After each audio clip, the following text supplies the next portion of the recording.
Hello there, it's the Elite FPL podcast, and you guessed it, I'm going to be doing a solo pod regarding what happened game week 33, and I will also be showing you guys what my latest wildcard draft is. So we finally concluded last night with, of course, this young man here, Eden Hazard, scoring twice.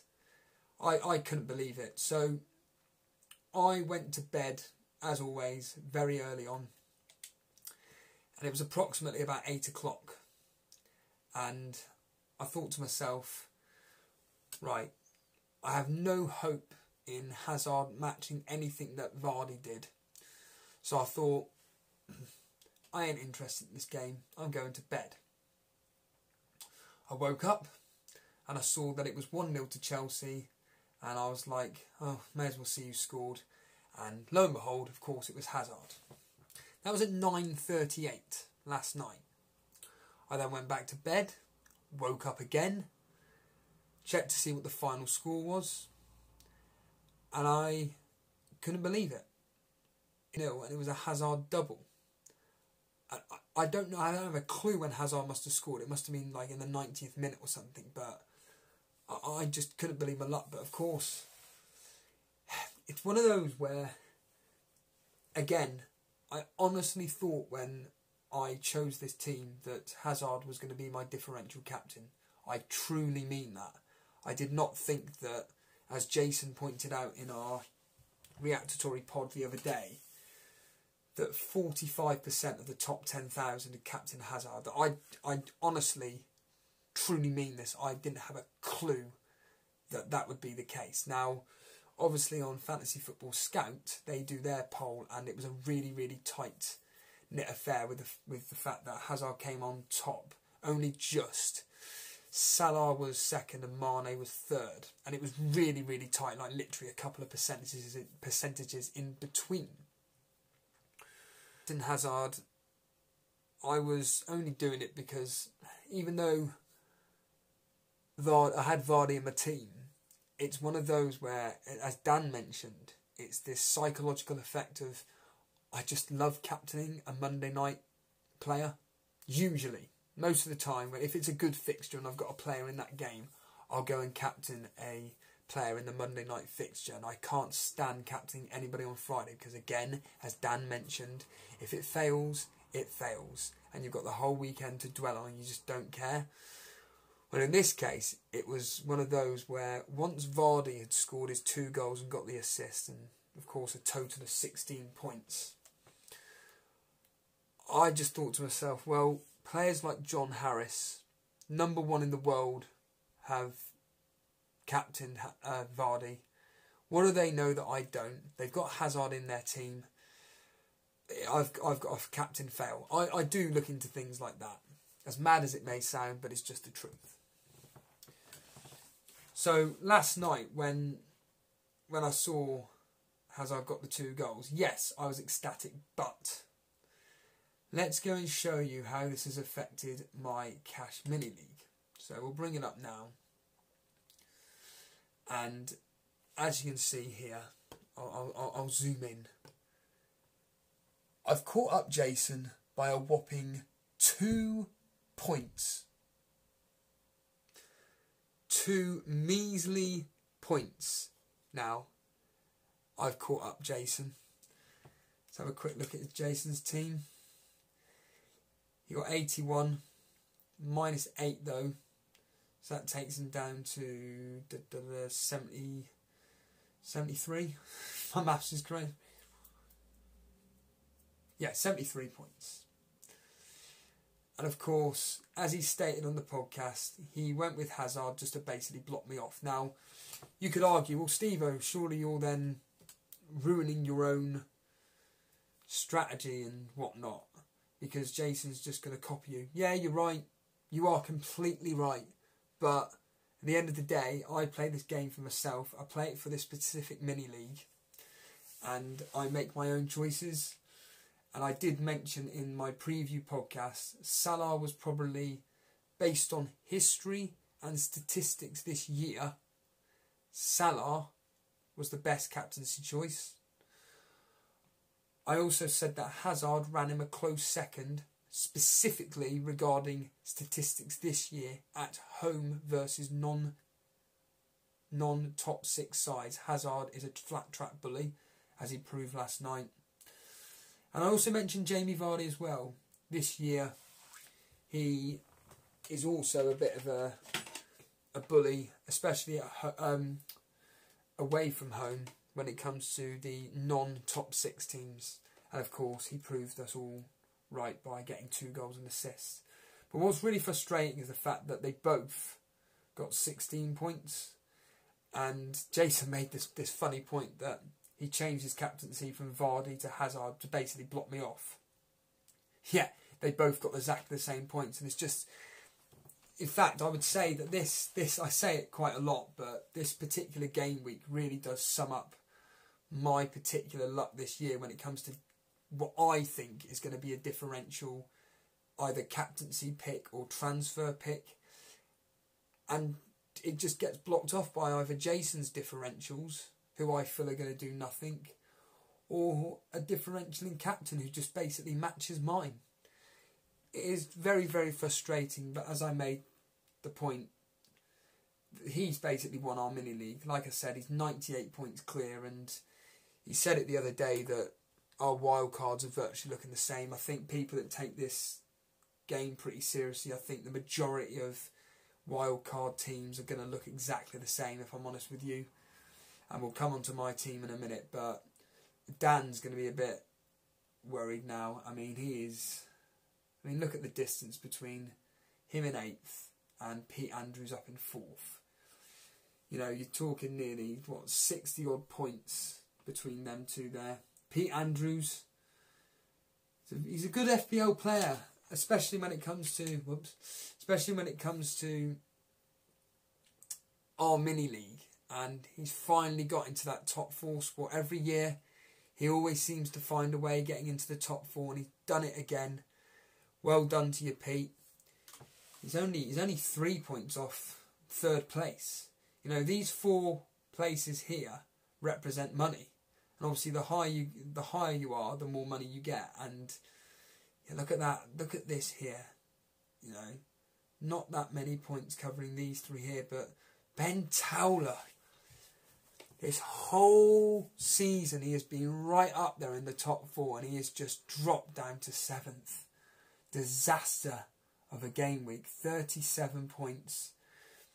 And he is now, you know, about 20 odd points behind Pete. It's a cruel game, but that's the way the cookie crumbles, so to speak. But I do want to bring up the Elite FPL podcast for one reason only, and that is John Harris. Now, you may be thinking, who's John Harris? I don't care about John Harris. Well, you should do. John Harris, a whopping 84 points this game week. But look at his rank. 37th in the world. Just take that in for a second. 37th in the whole world. Absolutely incredible. John, we want to get you on this week if it's possible. The only way, I don't know how you can contact us. I mean, the easiest way to contact us would be through Instagram or Twitter if you have that, simply put. But we want to just get you on just to kind of like do a mini interview with you and talk about this season, because you say it's your first ever season in FPL, which, as your game week history suggests, that is the truth. I did think maybe that you've cancelled a former account and you've just restarted this season, but clearly not. You said in chat that this is literally your first season, and I think it's just absolutely disgusting. This is just incredible. 37th now. You know, these numbers are absolutely nuts. I mean, people would be happy in game week 17 when you're 6,994th. You know, but quite an absolutely extraordinary season, of course. And look at that, 84 points, -8. You got 76 overall. Your captain, Jamie Vardy. I'm stating the obvious here. incredible. Your transfer of Lacazette coming in didn't pay off, but got some interesting statistics to reveal in a minute. An absolute cracking blank game week. Salah, Hazard, Maddison coming in there for you with that brilliant free kick. 3 out of your 4 defenders all scoring points. David Luiz, Trent Alexander-Arnold and Van Aanholt. Hudson-Odoi started for us both. Me and John, we are one of the 2 of the few people on this planet that own Hudson-Odoi. So yeah, brilliant, absolutely superb. Just remember, 84th in the world and a whopping 37th overall rank. And it would, like I said, John, if you're watching this, please get in contact with us via Instagram or Twitter. That's at EliteFPL. And we'd be more than happy to get you on for the preview of game week 34 into game week 35, where the majority of people are going to be doing that wildcard 34 and bench boost 35. That's the main strategy, but absolutely sublime week, my friend. I mean, the rest of the Elite FPL podcast, I mean, we keep banging on about it, but the standards are so good. I mean, Daniel Ash is an example. 72 points, and he is 255th in the world. Just incredible. Just quickly look over his team for a second. I mean, it's self-explanatory on the screen, but if you listen on the audio, Jamie Vardy as his captain. I mean, absolutely superb choice of captaincy there. Considering you had Mane and Hazard in your team, you went with Vardy. Brilliant choice. And there is now a lot of talk of people saying that if a team's playing Huddersfield, captain them. Captain the best player versus Huddersfield.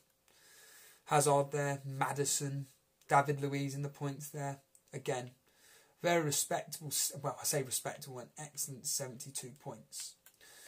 So, yes, moving on to my latest wildcard team draft.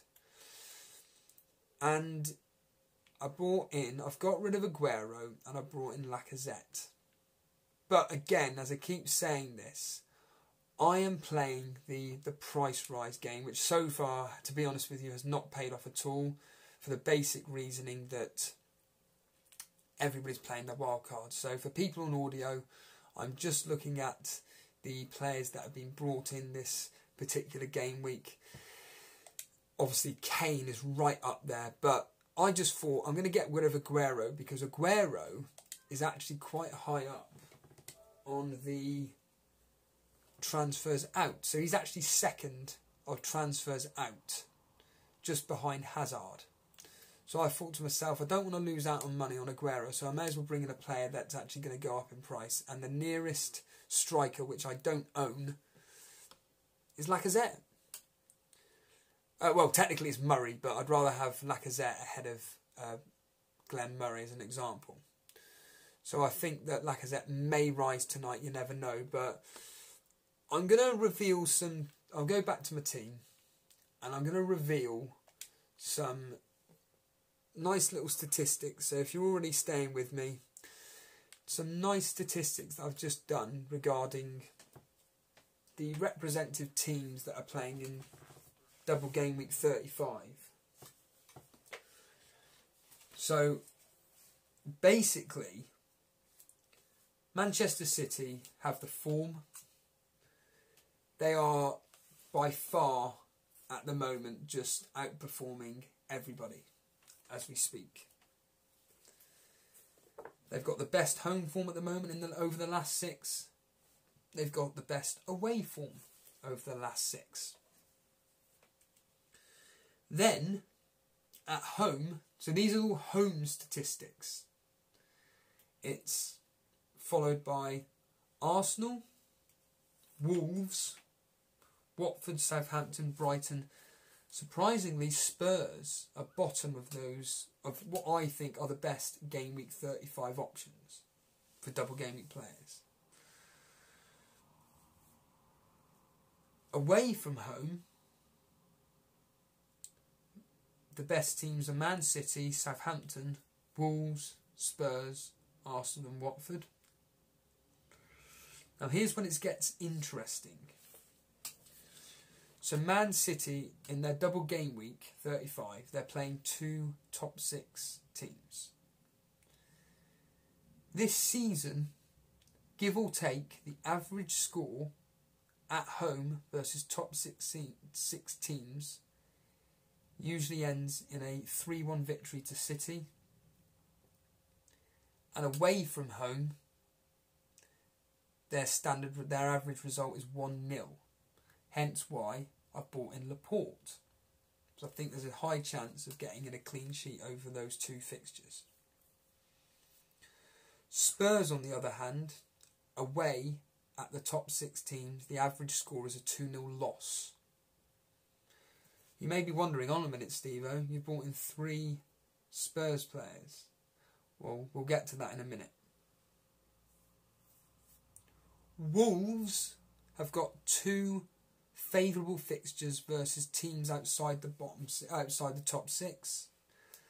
They're both at home, and the average win is 2-0.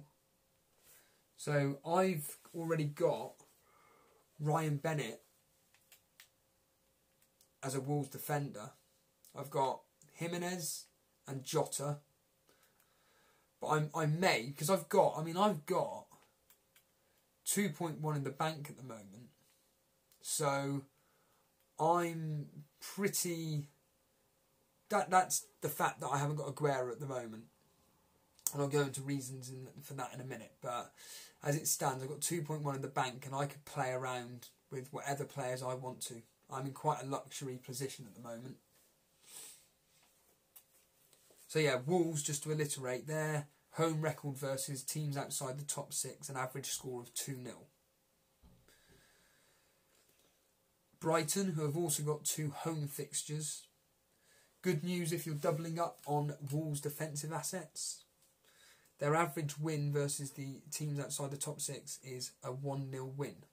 Quite a few clean sheets versus teams outside the top 6. So I think it's certainly worth investing in double Brighton, especially how cheap they are and the fact that they've got basically 2 double game weeks in a row. Now then, those were the teams that, apart from Spurs, but the 3 teams of Man City, Wolves and Brighton, they're the ones that I feel are the best fixtures. And then moving on to the best of the rest, which are Watford, Arsenal. I've already mentioned Spurs, but Watford, Arsenal, Southampton. So Watford have got 1 home game and 1 away game versus teams outside the top 6. At home, their average win is 3-1. And again, reversely, their average win away from home versus teams outside the top 6 is a 3-1 victory as well, surprisingly. Arsenal, okay, this is quite interesting, so to speak. So Arsenal are playing 2 teams outside the top 6.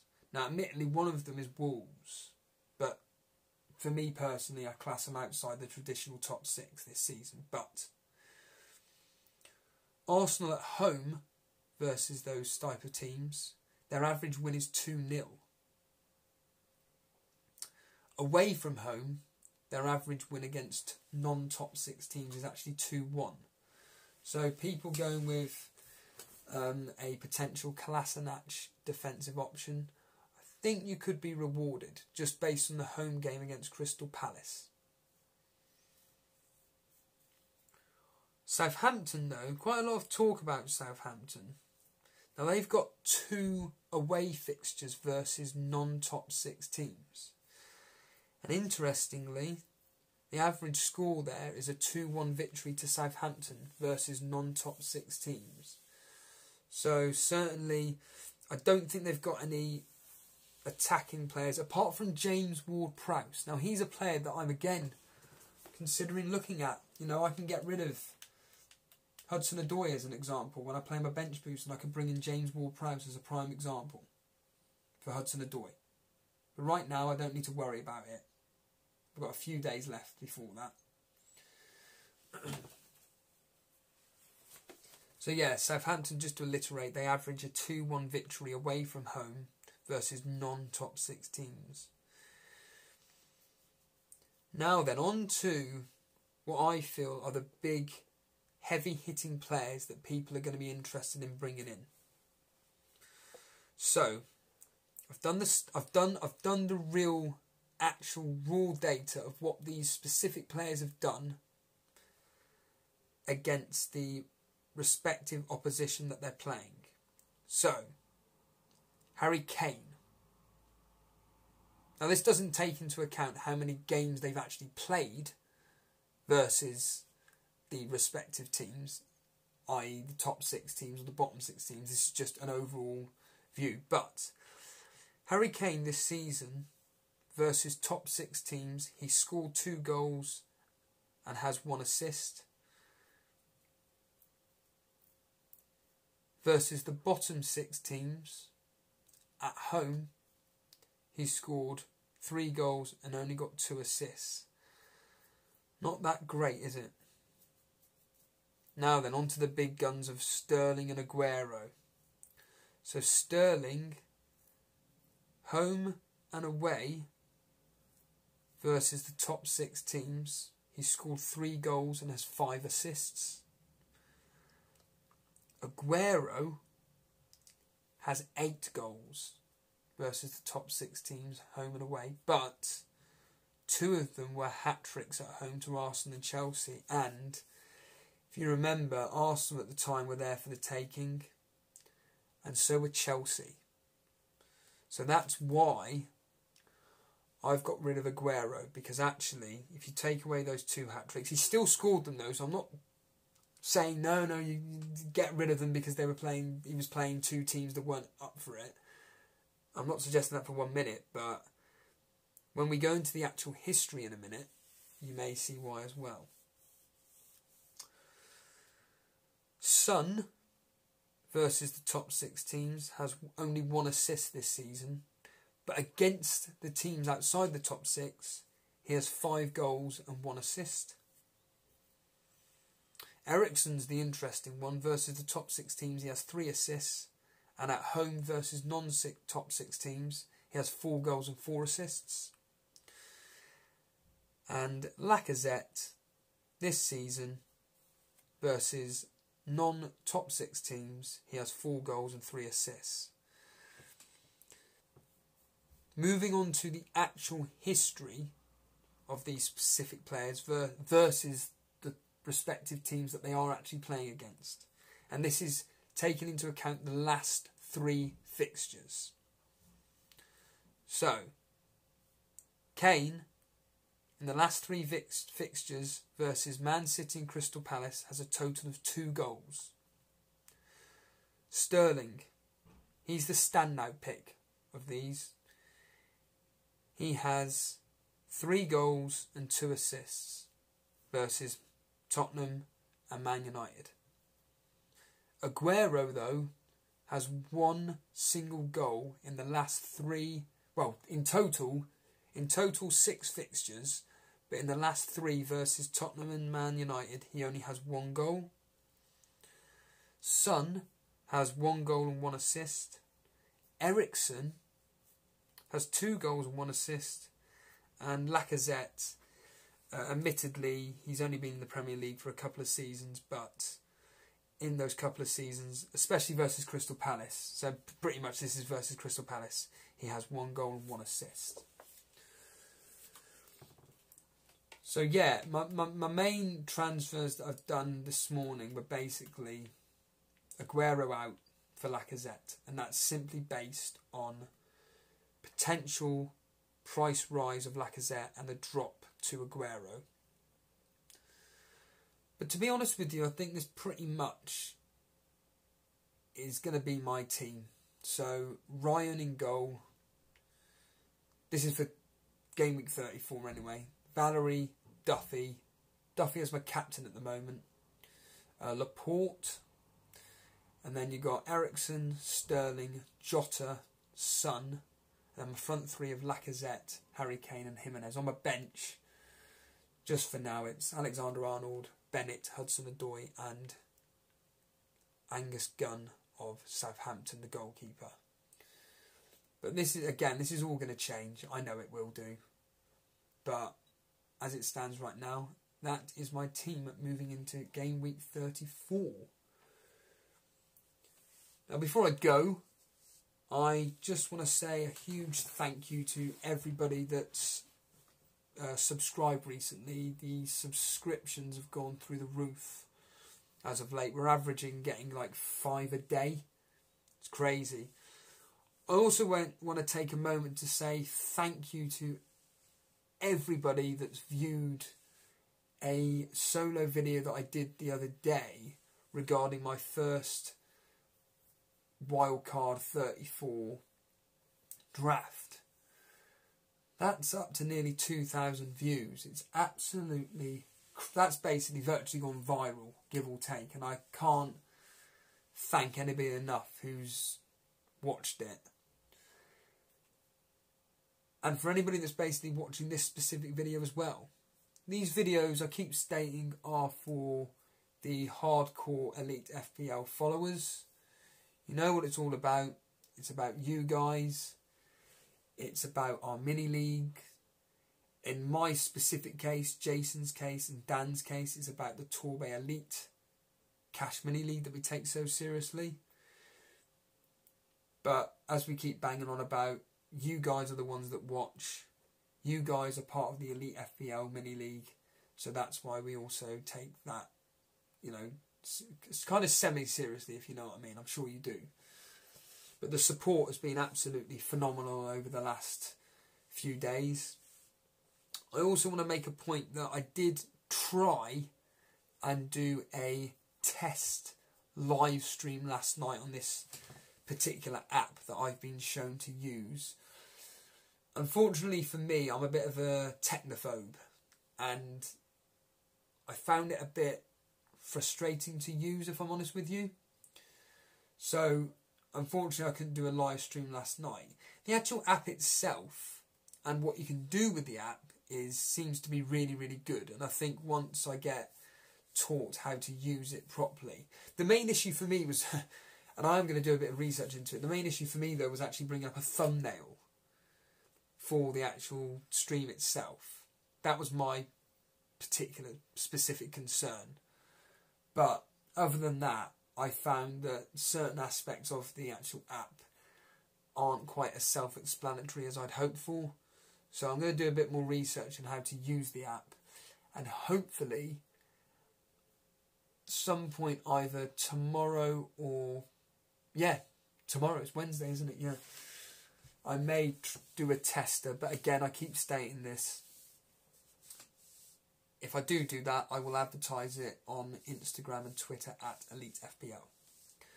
Other than that, thank you for taking the time out to watch this very short, well, short in my terms anyway, video regarding blank Game Week 33 and the wildcard draft so far for double Game Week 34/35. If you've enjoyed the video, by all means, hit that like button. It helps. And of course, if you want to see more content from us, then hit that subscribe button. We are trying to get to that. Well, I want to see if we can get to 400 by the next preview show that me and Dan are going to be doing. And Jason as well. I've got Jason then. So hopefully we'll have 400 subscribers by then. Yeah, so thank you for watching. And enjoy the Champions League tonight. Now that is going to be a real interesting tester for us wildcarders regarding Man City and Tottenham assets. It really will be. Cheers guys, and see you soon.